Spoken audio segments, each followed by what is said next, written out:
बिस्मिल्लाहिर्रहमानिर्रहीम, अस्सलाम वालेकुम। प्रोग्राम पावर शो के साथ मैं हूं आपकी मेज़बान मारिया राना और हमेशा की तरह हमारे साथ मौजूद हैं डॉक्टर हसनैन जावेद। नाज़रीन, इमरान खान साहब हुकूमत को प्रेशराइज करना चाहते थे असम्बलियां तहलील करके और इस्तीफों के जरिए, मगर अब खबर ये आ रही है कि तहरीक इंसाफ के अंदर से ही एक नई पार्टी बनने लगी है और उसमें तहरीक इंसाफ और दीगर पार्टी के अरकान भी उसमें शमूलियत इख्तियार करेंगे। और खबर यह भी गर्दिश कर रही है कि इस नई पार्टी के पीछे साबिक सदर आसिफ अली जरदारी हैं। एक तरफ ये सिचुएशन है, दूसरी तरफ अगर अवाम के बारे में आपको मैं बताऊं तो मुल्क में आटे का बहरान जो है वो ताहाल बरकरार है, महंगाई का मसला जूं का तूं है और सस्ते आटे के हुसूल के लिए भगदड़ मची हुई है और अवाम जो है वो एहतजाज भी कर रही है। और एक अफसोसनाक वाकया जो है वो सिंध में भी सामने आया, जिसमें एक 6 बच्चों का बाप जो है वो इस भगदड़ में जाँ भक हो चुका है। इसी मुनासबत से डॉक्टर साहब से सवाल करेंगे। डॉक्टर साहब, जो है पंजाब में सियासी और आइनी बहरान का खदशा तो बरकरार है, उसमें एक नई पार्टी बनने की खबरें गर्दिश कर रही हैं, इसमें आपका क्या मौक़िफ़ है, क्या कहेंगे इसमें?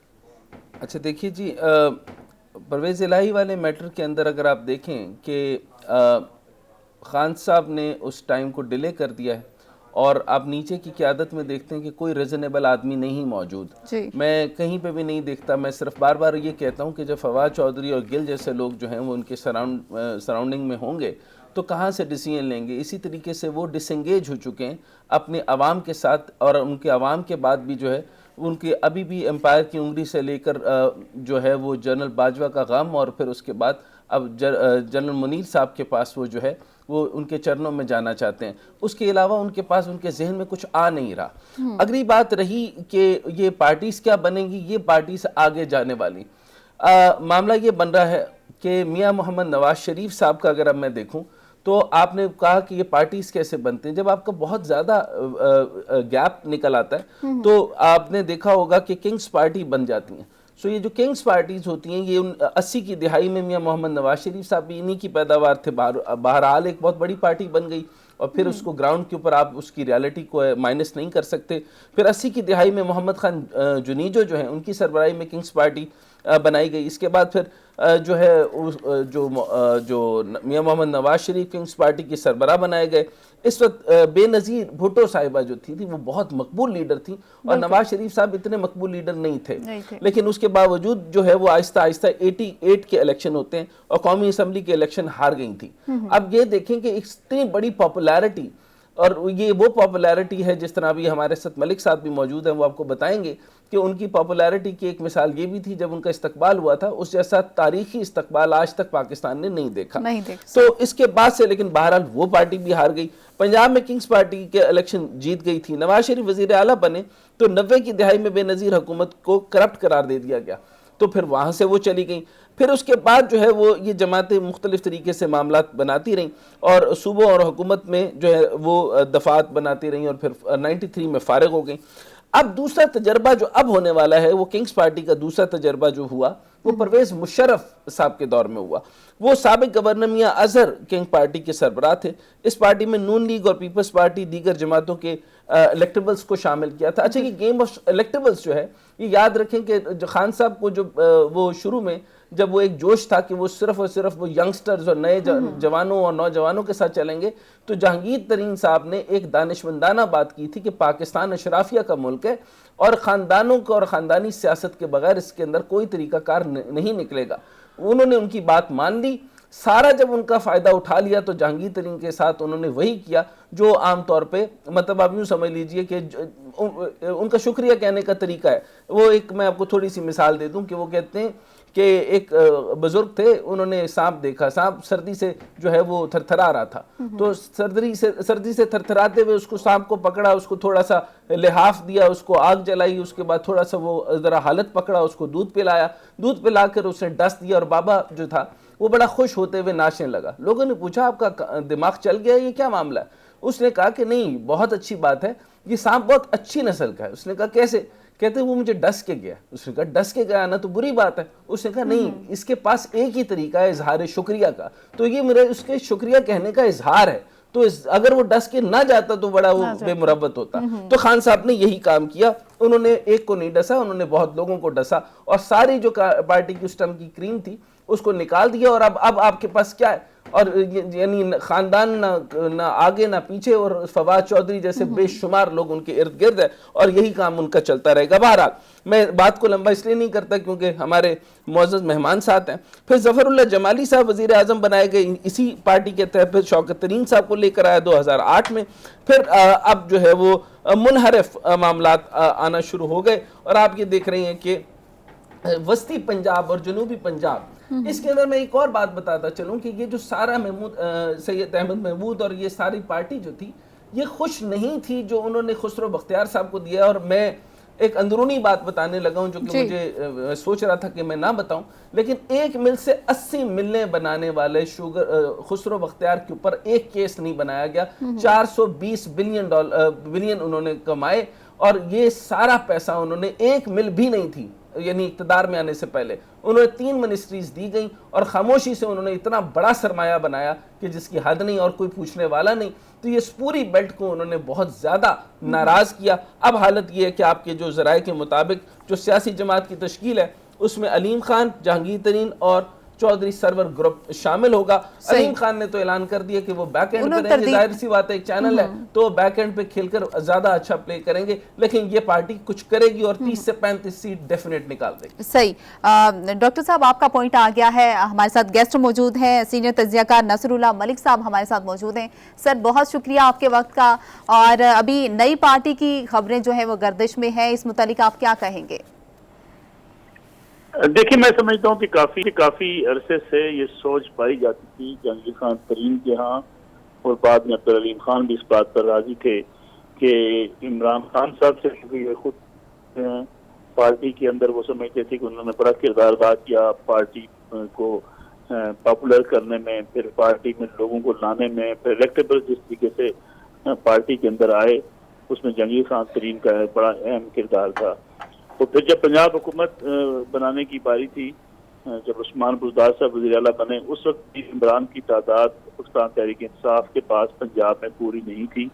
मुस्लिम लीग नून ये इलेक्शन पंजाब के अंदर जीती थी, लेकिन जितने आज़ाद अरकान थे और जितने बाकी लोग थे उनको साथ मिलाकर पंजाब में PTI की हुकूमत बनाने में जहांगीर खान तरीन ने बड़ा अहम किरदार अदा किया।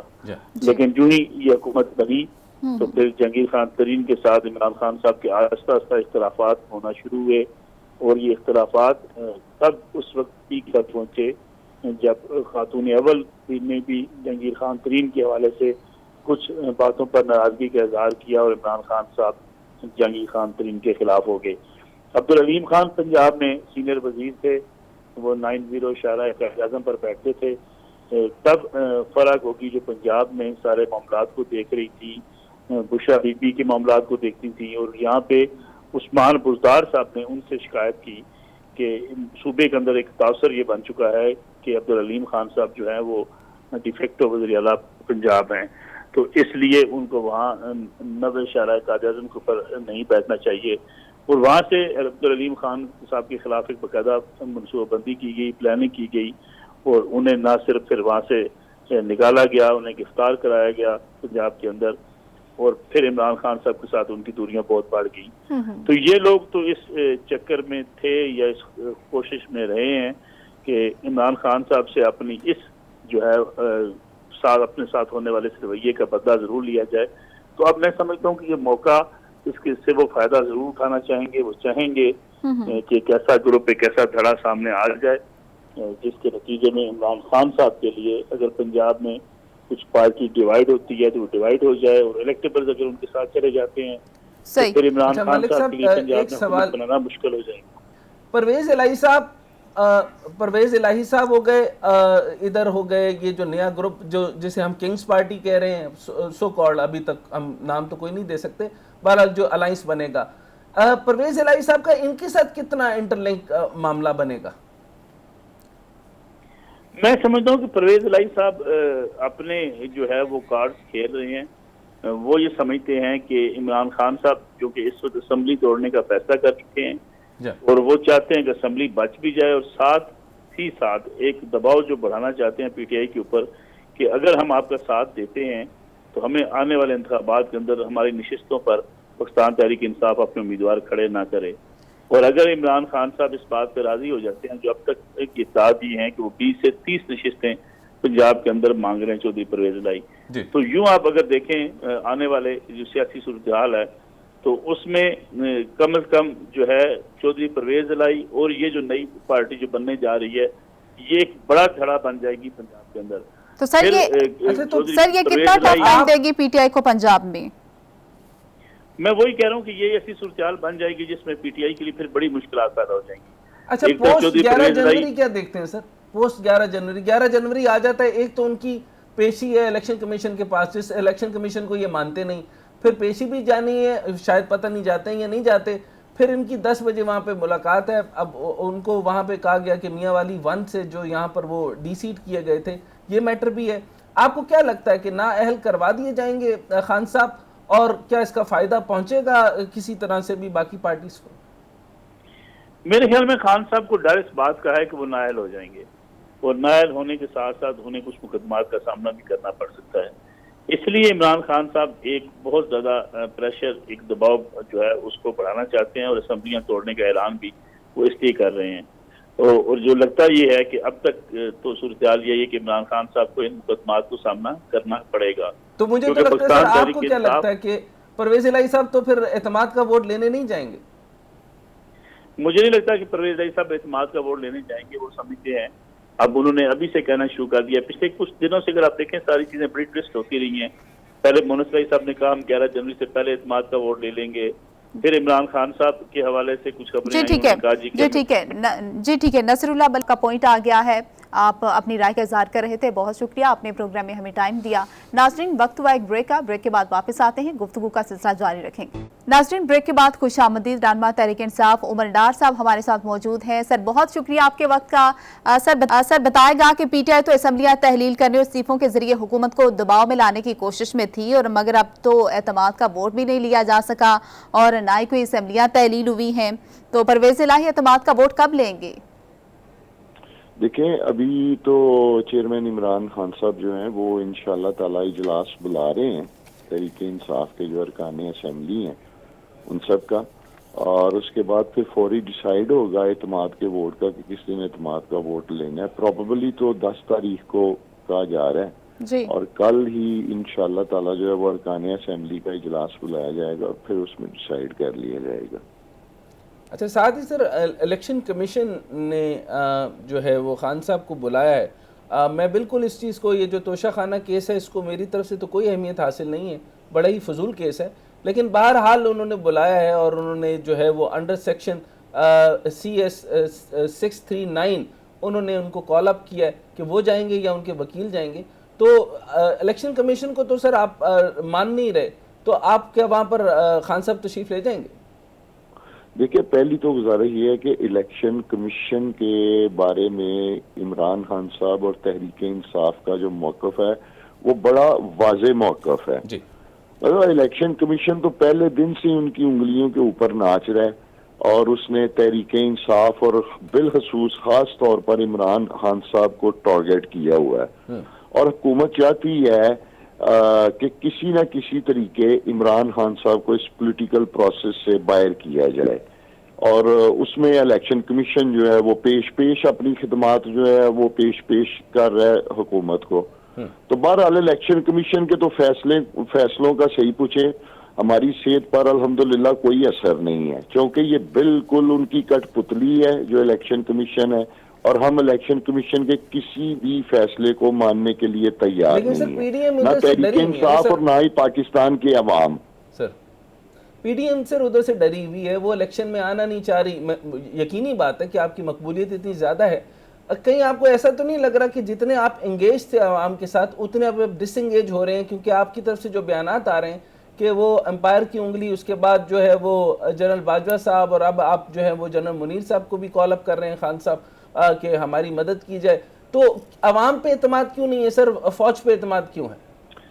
देखें, पहली तो गुजारिश ये है कि डिसंगेज वाली तो बात नहीं है अवाम के साथ। अवाम अल्हम्दुलिल्लाह पूरी तरह इमरान खान साहब की पुष्ट पे खड़े हैं, इमरान खान साहब के साथ है। लेकिन ये जरूर है कि आप जानते हैं कि जब भी पाकिस्तान में कोई ऐसी सूरत हाल, कोई ऐसी सिचुएशन बनती है, तो उस सूरत हाल से बाहर निकलने के लिए फिर यहाँ कुछ लोग जो है वो अपना किरदार अदा करते हैं। हमारा उनसे मुतालबा क्या है? हमारा तो मुतालबा है कि मुल्क में साफ शफाफ इंतखाबात का सिर्फ इनकाद किया जाए, इससे आगे तो और कोई बात नहीं है। पाकिस्तान की इस वक्त जो मईशत के हालात हैं आप देख रहे हैं, और फिर IMF की भी जितनी सख्त शराइत अब हुकूमत मानने जा रही है, पाकिस्तान के अवाम महंगाई से पहले ही उनकी चीखें निकल रही हैं। वो वजीर आजम जो कहता था मैं सस्ते आटे के लिए अपने कपड़े बेच दूंगा, आज पाकिस्तान में आटे के लिए लोग अपनी जानें गंवा रहे हैं। हालात मुल्क में ये हो गए हैं। तो अगर इन हालात में अगर ये मुतालबा किया जाता है कि पाकिस्तान में साफ शफाफ इंतखाबात कराए जाएं, तो इसमें क्या मतलब बुरी बात है? इलेक्शन जो करवाने हैं वो तो इलेक्शन कमीशन ऑफ पाकिस्तान ने करवाने, और सिकंदर साहब ने, तो उन पर तो और उस पूरी बेंच के ऊपर तो आपको एतमाद ही नहीं है, तो वो शफाफ इलेक्शन कैसे होंगे? इसीलिए तो मैं अर्ज कर रहा हूँ कि वो इलेक्शन कमीशन तो उनकी कठपुतली बना हुआ है। नहीं तो फिर अब आगे ये देखें ना सर, अब हालत अगली गेम ये हो गई है कि परवेज इलाही साहब की तरफ से बात हो गई है और खबर मिली है कि 45 सीटें उन्होंने मांगी, 15 वफाक से और बाकी जो है 30 तकरीबन जो है वो सूबे से। लेकिन अब ये सीट एडजस्टमेंट उधर तय नहीं हुई, और जो है वो परवेज इलाही साहब जो है वो मेरा ख्याल है कि वो इत्मीनान का वोट नहीं लेंगे अब तक की इतला के मुताबिक। और इसके साथ ही किंग्स पार्टी का भी वजूद होना शुरू हो गया, और जहांगीर तरीन साहब ने सब लोगों को जमा भी करना शुरू कर दिया। एक नई पार्टी वजूद में आएगी जो आप ही की थी, जो आप ही की सरखेल पार्टी थी सर, वही टूटकर जो है वो अलग बन जाएगी, तो कितना डैमेज होगा? देखिए, पार्टी तो इस वक्त एक ही है और वो है पाकिस्तान के अवाम। पाकिस्तान के अवाम पाकिस्तान तहरीक इंसाफ के साथ खड़े हैं, और तहरीक इंसाफ के होते हुए किसी किंग्स पार्टी का कोई, और ये अभी जो PDM है, आप इसको क्या समझते हैं? ये भी तो किंग्स पार्टी है। Of course it is. ये जो बुरी तरह नाकाम हुई है PDM, जिसे पाकिस्तान के अवाम ने बुरी तरह मुसरत की है, ये भी तो किंग्स पार्टी है, 12 जमातों की। तो कोई भी किंग्स पार्टी इस वक्त मैं आपको बताऊं पाकिस्तान में अगर ये कोई भी फार्मूला लगाने की कोशिश करेंगे तो वो कामयाब नहीं होगा। अच्छा सर, एक सवाल जरा थोड़ा सा इत्मीनान से हो गई है कि 70 साल से इस मुल्क में मुख्तलिफ फार्मूले लगाए जाते रहे हैं। अब जब तक पाकिस्तान को आइन और उसके मुताबिक लेकर आगे नहीं बढ़ा जाएगा, नहीं चलेंगे, पाकिस्तान का कोई मुस्तकबिल नहीं है। अगर हम इसी तरह के मुख्तलिफ फार्मूले लगाते रहे तो मुल्क का हशर आपके सामने है। अच्छा सर, एक सवाल इत्मीनान से सुनिएगा सर, ये बताइए कि सर ये तो आप भी मानते हैं, मैं भी मानता हूं कि इशरत हुसैन साहब आप ही की पार्टी में थे, उन्होंने कहा गवर्निंग द अनगवर्नेबल, ये नहीं, ये वो मुल्क है जो कि गवर्न नहीं किया जा सकता, यानी माशी तौर पे भी निज़ाम सारा अल्लड़म पलड़म हो चुका है। दूसरा उन्होंने एक किताब लिखी थी the Pakistan is the elite state, यानी सल्तनत अशराफिया है। अच्छा, तीसरी बात जहांगीर तरीन साहब ने कहा कि, और खान साहब को कन्विंस भी किया कि जब तक खानदानों को जमा नहीं करेंगे तो अवाम में से निकलकर कोई जो है वो पार्टी नहीं बना सकता, ना कोई बड़ी सीटें जीत सकता है, तो ये गेम सारी इलेक्टेबल्स की है।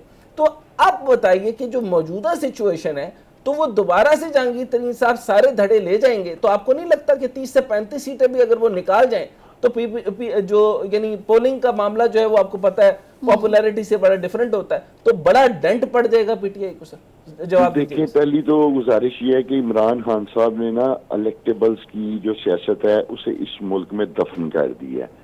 और अगर मैं आपको अर्ज करूं तो इलेक्टेबल्स जो है ना, ये जो पीपल्स पार्टी और नून लीग, इनसे बेहतरीन इलेक्टेबल्स किसी पार्टी में नहीं है। लेकिन इस वक्त पब्लिक में, अवाम में इनकी पोजीशन सिफर हुई है, जो कि आप पहले ही कह रहे हैं कि सारी PDM की 12 जमातें जो हैं वो इलेक्शन से भाग रही हैं। किसी इलेक्टेबल का कोई वजन नहीं है इस वक्त पब्लिक में और अवाम में, नंबर 1। नंबर 2, जो इशरत साहब ने बात की, वो बात तो इमरान खान साहब भी कर चुके हैं, पहले ही कर चुके हैं कि हमने उस वक्त के चीफ ऑफ आर्मी स्टाफ के पास अपने वजीर खजाना को भेजा था, शौकत तरीन साहब को, और उन्हें कहा था कि अगर हुकूमत आगे पीछे हुई तो इस मुल्क की माशी तबाही हो जाएगी और फिर ये किसी से नहीं संभलेगा। और वही बात हुई वही हालात आपके सामने इस वक्त जो पाकिस्तान की मईशत का पिछले 10 माह में बेड़ा गर्क हुआ है, और जिस तरह पाकिस्तान में महंगाई का तूफान बरपा हुआ है, हर चीज किस तरह जो है वो ऊपर गई है और लोगों की चीखें निकल रही हैं। हालात ये हो गए हैं कि आटे के लिए लोग जो है मरना शुरू हो गए हैं इस मुल्क में। लेकिन उमर डार साहब, इसमें पीडीएम का मौकिफ ये है कि मुआशी तबाही 6 माह में नहीं आई, पिछले गुजरे जो 4 बरस हैं उसमें भी आई है। तो इस हवाले से आप क्या कहेंगे? उसमें ये भी ऐड कर लीजिए। से तो मैं आपको बताऊं, तहरीके इंसाफ, इमरान खान साहब और हमारी जो लीडरशिप है वो बार बार उस वक्त की फिगर्स दे चुके हैं कि पाकिस्तान की ग्रोथ का बता चुके हैं। पाकिस्तान की एक्सपोर्ट बेहतर हुई थी, रेमिटेंसेस बेहतर हुए थे, पाकिस्तान में हर शोबा जो था वो बेहतरी की तरफ जा रहा था। अच्छा, ये तो लिखी पढ़ी फिगर्स हैं, ये तो हमारे बताने वाली नहीं है। इसके ऊपर मैं आता हूं क्योंकि एक तरफ आप लोगों ने व्हाइट पेपर निकाला है जिसके अंदर आपने 6% ग्रोथ का बताया और उसके अंदर सारी बातें ठीक है। I was the part of that time कि मुझे वो सारी फिगर्स पता है। दूसरी बात मुझे सर ये बताएं कि इधर इन्होंने भी साबित करने के लिए एक पूरा का पूरा चार्ट बना दिया गवर्नमेंट ने कि इनके हिसाब से भी इकोनॉमी बहुत ही शानदार जा रही है। उन्होंने तो नंबर सारे साबित कर दिए कि अच्छे जा रहे हैं। मुझे ये बताएं कि सर ये जो ख़ानदानी निज़ाम है, ख़ानदानी सियासत है, खान साहब भी उन्हीं के लोग थे, उन्हीं के पास इलेक्टेबल्स थे। इलेक्टेबल्स जब टूटेंगे तो जो इलेक्टेबल्स के बगैर अच्छे लोगों को तो मैंने देखा है, और पीटीआई भी जो है वक्त के साथ बड़ी एरोगेंट हो गई है। मैं आप आज तशरीफ ले आए, वरना आपकी पार्टी के बेशुमार लोग तो टाइम देना पसंद नहीं करते और एरोगेंटली बात करते हैं। ये क्या हुआ सर? ये एवोल्यूशन के साथ साथ क्यों इस तरह से एक मतलब अलग से पार्टी बन गई? आप लोगों की अखलाकियात तो बहुत बेहतर होने चाहिए थे। नहीं, अल्हम्दुलिल्लाह, मैं तो सुन के हैरान हुआ हूँ कि वो कौन से ऐसे लोग हैं जो एरोगेंट। जी सर, उन्हीं की बात मैं करता हूँ सर। फवाद चौधरी साहब हो गए, बाकी पार्टीज हो गए, इमरान खान साहब ने तो हमेशा बाकी पार्टी में बेशुमार और लोग। जी जी सर, ये तो सारे। अब आप देखें, फवाद चौधरी साहब की एक अलग लाइन है, वो आप लोगों में से किसी को नहीं मानते, वो अपनी स्टेटमेंट देते हैं। खान साहब जो स्टेटमेंट देते हैं वो अलग स्टेटमेंट देते हैं। तो ये तमाम सर पार्टीज, मैक्सिमम लोग, अभी ऑन अब्बास बप्पी का नाम ले लें, बाकियों का नाम ले लें, दे आर सो एरोगेंट। मैं तो हैरान हूं आप किस तरह से तशरीफ ले आए, वरना वो तो नाम लेने का वो तो टाइम देने का नाम ही नहीं लेते। फवाद चौधरी साहब जो हैं वो पार्टी के तर्जमान है पाकिस्तान तहरीके इंसाफ के, और वो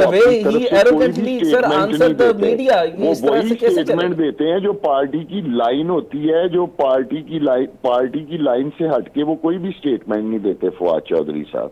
अच्छा सर, अब एक और बात बताइए कि आपको याद होगा कि खुसरो बख्तियार साहब ने एक मिल थी जब उन्होंने शुरू किया था, और जब उनके पास मेन मिनिस्ट्रीज रही थी तो उसके बाद 80 मिलों तक वो पहुंच गए और तकरीबन 420 तक वो पहुंचे। आपके पास बड़े अच्छे नाम भी थे। फिर जनूबी वस्ती पंजाब जो है वो मखदूमीन का जो तो तकरीबन 16 सीटें थी, उन्होंने सारों ने अब एका किया है और उन्होंने वो बड़े नाराज हुए खुसरो बख्तियार की पिछली परफॉर्मेंस से, और ये जो मामला तो उन्होंने जिस तरीके से चलाए, आपने उनको कभी ट्रायल के सामने पेश नहीं किया कि उन्होंने किस तरीके के मामलात किए, यानी गलत तरीक़ेकार से जो है उन्होंने ये पैसा निकाला?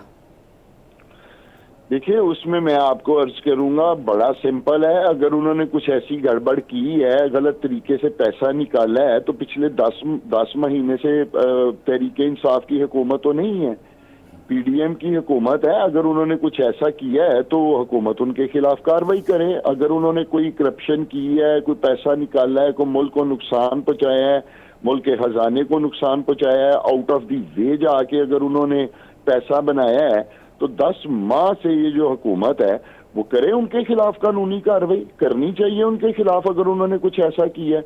लेकिन ऐसा कुछ भी नहीं है, ये सिर्फ एक प्रोपेगेंडा है महज, और इसके सिवा कुछ नहीं है। लेकिन प्रोपेगेंडा सर अगर है तो जैसे परवेज इलाही साहब ने कहा कि 4 साल में बुजदार साहब ने पूरे पंजाब को बर्बाद कर दिया और एडमिनिस्ट्रेटिवली तबाह किया, तो इस पर आप क्या कहेंगे?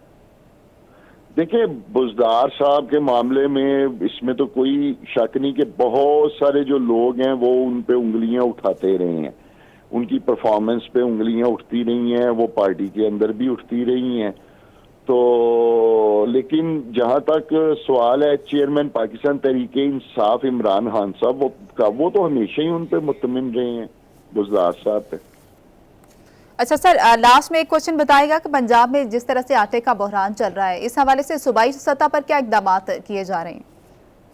देखें जी, वज़ीर-ए-आला पंजाब ने अभी हंगामी हालात में इजलास बुलाया है। अभी तक कितने इजलास हो चुके हैं इस पे? यकीनन देखें ना, मेरी बात सुने, अगर सूरत हाल ऐसी है तो उसके लिए एफर्ट्स ही की जानी है ना। उसके लिए पंजाब हुकूमत पूरी कोशिश कर रही है कि पंजाब में किसी भी सतह के ऊपर आटे का कोई बहरान जो है वो इस तरह नहीं, ये बात आपकी दुरुस्त है सर। मैं इसमें आपसे आखिरी टेक ले लेता हूं, अगर आप मेरे सुन लें तो ये बात दुरुस्त है। उन्होंने अभी पिछले दिनों मेरी फ्लोर मिल एसोसिएशन के ऊपर बात हुई और उन्होंने कहा कि मामला जो है वो फेडरल से थोड़ा गड़बड़ में था, लेकिन परवेज इलाही साहब ने बहुत अच्छे से डील किया। उन्होंने रेस्क्यू 1122 को भी किया, फूड अथॉरिटी को भी किया और फ्लोर का आज आटे का जो कोटा है वो बहाल किया और उन्होंने जो है वो कंज्यूमर प्राइस इंडेक्स से मुताबिक जो है वो मार्केट भी बेहतर की। यानी परवेज इलाही जो है उन्होंने कुछ ही अरसे के अंदर अपनी परफॉर्मेंस बहुत बेहतर दिखाई है, जबकि 4 साल के अंदर यानी पीटीआई के बुजदार साहब ने बेड़ा गर्क कर दिया। अगर यही परवेज इलाही साहब को पहले दे दी जाती तो परफॉर्मेंस बहुत बेहतर ना हो जाती सर। उन्होंने तो परवेज इलाही ने तो दिखा दिया और वो मुझे यकीन है कि वो अब इन चीजों को बेहतर करेंगे भी, लेकिन परवेज इलाही की परफॉर्मेंस अलग है, पीटीआई की अलग है, इज़न्ट इट? देखिए, चौधरी परवेज इलाही साहब पहले भी वज़ीर-ए-आला पंजाब रहे हैं और उन्होंने तब भी बड़ा जबरदस्त काम किया था। So he have a lot of experience, उन्हें बड़ा तजुर्बा है और वो उसी तजुर्बे की बुनियाद पर उन्होंने फिर एक मुख्तसर से अरसे में बड़ी जबरदस्त जो है वो परफॉर्म किया है और इंशाअल्लाह ताला मजीद करेंगे। जी ठीक है। रहनुमा तहरीक उमर डार साहब हमारे साथ मौजूद थे। सर बहुत शुक्रिया आपके वक्त का। एक ब्रेक लेंगे, ब्रेक के बाद वापस आएंगे, हमारे साथ रहिए। ब्रेक के बाद खुश आमदीद नाजरीन। इकोनॉमिस्ट हारून शरीफ साहब हमारे साथ मौजूद हैं, उनसे बात करेंगे। सर बहुत शुक्रिया आपके वक्त का। बताएगा कि रवा हफ्ते ही 30% महंगाई जो है उसमें इजाफा हो चुका है। आटे का बहरान अपनी जगह है और उसमें जो है हमने विटनेस किए हैं बहुत सारे लोग जो सस्ते आटे के हुसूल के लिए कतारों में वो लगे हुए हैं, जिसमें एक सिंध का एक वाक़या भी अफसोसनाक वाक़या पेश आया जिसमें 6 बच्चों का जो बाप है वो जाम हक हो गया है सस्ते आटे के हुसूल के लिए। तो सिंध गवर्नमेंट जो है वो तो तारीफों के पुल बांध रही है, इसमें आपकी क्या राय है, क्या कहेंगे इस सारी सिचुएशन? जी बहुत शुक्रिया। ये अफसोसनाक बात है वाकई आप बता रही हैं, लेकिन इस जो ओवरऑल असल इशू यही है कि पाकिस्तान की जो इन्फ्लेशन है, खास तौर पे फूड इन्फ्लेशन, उसकी शरह नीचे नहीं आ चुक रही है और उसकी एक मेन वजह जो है वो ये है कि हमारा जो इम्पोर्टेड चीज़ों के ऊपर अभी तक इतना इन्हिसार है और हमारे पास क्योंकि डॉलर की कमी है तो उस वजह से हम टाइमली चीज़ें इंपोर्ट नहीं कर पा रहे। हम व्हीट भी इंपोर्ट करते हैं, अब तो दालें भी इंपोर्ट करते हैं। तो ये प्रेशर्स अब लोगों के दिन रोज़मर्रा की लाइफस्टाइल पे असरअंदाज हो रहे हैं।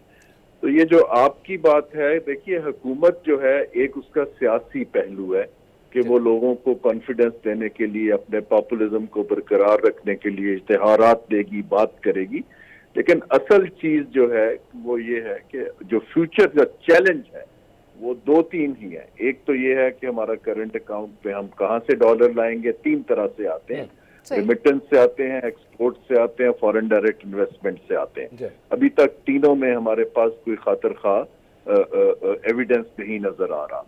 IMF का प्रोग्राम रिवाइव करना बहुत जरूरी है ताकि उनकी ट्रांच डिस्पर्स हो तो मार्केट्स को कॉन्फिडेंस आए। जब मार्केट्स को कॉन्फिडेंस नहीं आता है तो कमोडिटी प्राइसेस के अंदर जो वॉलेटिलिटी है वो ज्यादा आ जाती है। और इसका ये तो माशी पहलू है। एक एडमिनिस्ट्रेटिव पहलू है कि आया सूबों के दरमियान जो तजारत है, खास तौर पे वीट की और मीट की, उसको कैसे फैसिलिटेट किया जाए। अनफॉर्चुनेटली जो सियासी टसल इतनी ज्यादा है कि कम्युनिकेशन और कोऑर्डिनेशन के जो मैकेनिज्म्स हैं वो एहसन तरीके से चल नहीं पा रहे हैं। नहीं, ये इत्तलात सिर्फ दोनों तरफ से आ रही हैं, इसकी वजह से बिजनेस कॉन्फिडेंस का जो मामला है वो तो खराब हो गया। हमारे FDI तो बुरी तरीके से मुतासर हो रहे हैं और जो हमारी लैंडिंग एजेंसीज हैं या लैंडिंग ममालिक हैं उनका भी जो है वो हमें उधार देने में थोड़ा सा रेजिस्टेंस है। प्लस एशियन इंफ्रास्ट्रक्चर बैंक की तरफ से जो हमने पैसा लिया वो भी हमें 4 से 9 में यानी बड़ा इंटरेस्ट रेट पड़ रहा है। ये बात भी दुरुस्त है। यहाँ पर ये बताइए कि सर वाइट पेपर इधर से जो लॉन्च किया गया है PTI की तरफ से 6% ग्रोथ, क्या वो ठीक बात थी? और अब ये जो बात कह रहे हैं कि जो इनके हालात बहुत बुरे हैं, ये बात ठीक थी? ये सियासी रसाकशी है, ये माशी अदाद शुमार, असल फैक्चुअल एनालिसिस आपका क्या है सर? जी देखिए, ये जो दोनों पार्टियों ने, एक पार्टी ने व्हाइट पेपर इशू किया है, दूसरी पार्टी ने उसका स्ट्रांगली रिस्पॉन्ड किया है। ये इकोनॉमी दोनों के भी नाम से सर। आपकी बात दुरुस्त है कि ये सियासी रस्साकशी है, क्योंकि दोनों जो नंबर्स दिखा रहे हैं वो सिर्फ अपनी बड़ाई दिखाने के लिए दिखा रहे हैं कि हमने ये अच्छा काम किया। सर जो संजीदगी की बात ये थी कि अगर पीटीआई व्हाइट पेपर जिन्होंने इशू किया वो एक अच्छी चीज है कि आपने एक एविडेंस टेबल पे रखा अपनी तरफ से, लेकिन इस वक्त लोगों का इंटरेस्ट ये है कि इस वक्त जो मईशत एक रिसेशन में आ चुकी है उसको निकालने के लिए आप क्या करेंगे। एक सिटिंग गवर्नमेंट है, एक गवर्नमेंट इन वेटिंग है। दोनों ने अपनी प्रेस कॉन्फ्रेंस में या व्हाइट पेपर में आगे का लाया अमल नहीं दिया है, सिर्फ ये बताया है कि जी ये हमसे बुरे थे और हम इनसे अच्छे थे। बिल्कुल ठीक। मेरा कहने का इस वक्त आपसे जो मतलब ये है कि पाकिस्तान के हमें जो 3 बड़े इस वक्त इश्यूज दिखाई दे रहे हैं, पहला इशू तो यही है कि हमने आईएमएफ का प्रोग्राम रिवाइव करेंगे तो हमें पैसा मिलेगा। ग्लोबली लिक्विडिटी कम हो रही है और लेंडिंग का पैसे के रेट्स, इंटरेस्ट रेट्स ऊपर जा रहे हैं, तो हमारे ऊपर प्रेशर बढ़ता जाएगा। दूसरी चीज ये है कि जो महंगाई हमारी कंट्रोल नहीं हो रही है, हमें उसके लिए जब तक हम प्रोक्योरमेंट और ट्रेड खित्ते के साथ नहीं करेंगे जहां कॉस्ट ऑफ इसकी ट्रांजिट कम होती है, हमारी ये कॉस्ट ऑफ जो है चीजों को मंगवाने की वो बहुत हाई है। तो हमें इन चीजों की तरफ देखने की जरूरत है, लेकिन मुश्किल चीज मुझे यह दिखाई दे रही है कि इस वक्त पोलराइजेशन और कोऑर्डिनेशन का इतना फुकदान है कि मार्केट्स हम पे ट्रस्ट करने पर तैयार नहीं है, क्योंकि उनको अनसर्टेनिटी के अलावा कोई और लफ्ज दिखाई नहीं दे रहा है। तो एक ट्रस्ट डेफिसिट है, दूसरा पॉलिसी वैक्यूम है। अच्छा, जैसे व्हाइट पेपर की बात हुई सर, मुझे बड़ी अच्छी तरह याद है कि लास्ट जब बजट तक था वो 3.9 के ऊपर बहस हो रही थी और उसके बाद कहा कि 4.1 या 3.9 हो कैसे गया, ये पॉसिबल नहीं है, लेकिन साबित किया गया कि ये 3.9 है। लेकिन अभी व्हाइट पेपर पे ये साबित करने की कोशिश, बेशक लार्ज मैन्युफैक्चरिंग होगी, ज़राअत होगी, हर चीज़ में थोड़ी सी बेहतरी थी, शरह नमू बेहतरी थी, सब्सिडी भी बेहतरी थी, वजह सिर्फ ये थी कि पॉलिटिकल स्टेबिलिटी थी और जिनको वो गालियां दे रहे थे उन्होंने ये स्टेबिलिटी बेहतर करके दी थी 3.5 साल की, इस वजह से नंबर्स बेहतर आ गए।